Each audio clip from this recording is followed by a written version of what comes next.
I saw another woman who was in her 60s who had actually a history of chronic Lyme disease for many decades, but was like otherwise like pretty under control and not taking any medications and was in a good functional place. And then all of a sudden, I think last January, developed influenza and had steroids at the same time.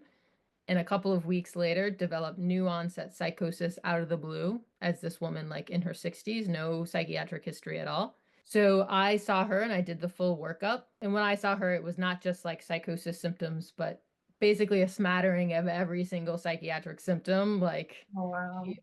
she was like manic and she's like she couldn't have a conversation in a linear fashion and she was all over the place. She had a lot of emotional lability. So literally she would be laughing at the first part of the sentence and crying at the second part of the sentence. It was just so nothing, not even a very specific psychiatric problem, just like all of them all together.